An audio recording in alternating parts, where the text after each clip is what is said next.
We just finished the last of the threatening weapons, and that's the gun 6 foot. So the general thing on the weapons is you want to give them your money. You want to avoid it. You want to have a bigger weapon, whatever you can do besides fight somebody with a knife or a gun.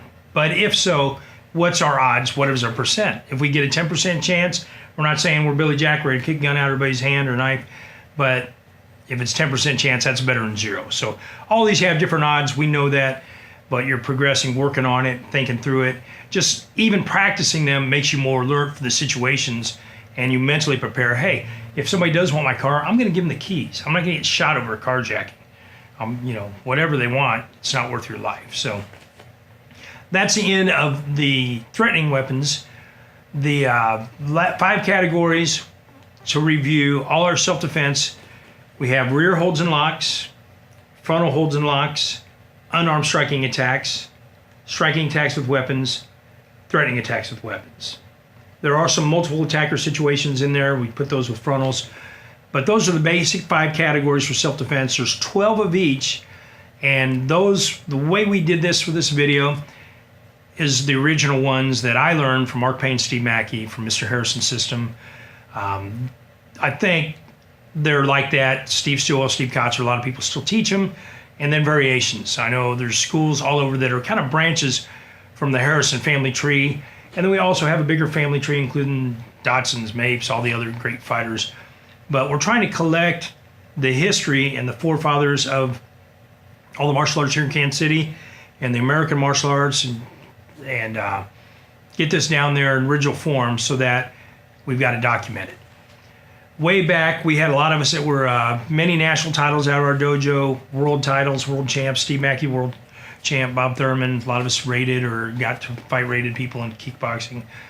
But we didn't have the marketing, the business, all that, where we could keep it going at the level that maybe the Gracies did with their jiu-jitsu, which they're just very smart the way they've marketed it, got the videos and everything out there. So we're 30 years late doing that.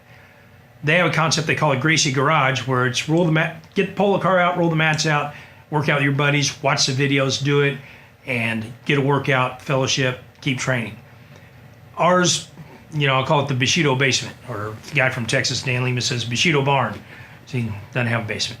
But where you can do the videos, get together with somebody or working on your own, so that when you get together, you've got something. And this is what I want to focus first on, the 60 self-defense, because those are the root and the heart of the style and the system that we came up in, is how to fight street first, not sport, and to protect yourself in these real situations. That's what we did.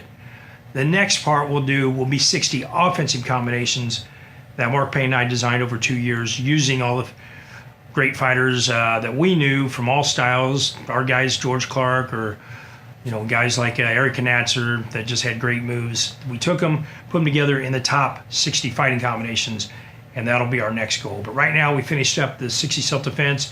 Learn them in sets of 6. Get them until you can do them under 30 seconds. Add the next 6, 60 seconds. 60 seconds for rears, 60 seconds for frontals, boxers, knives.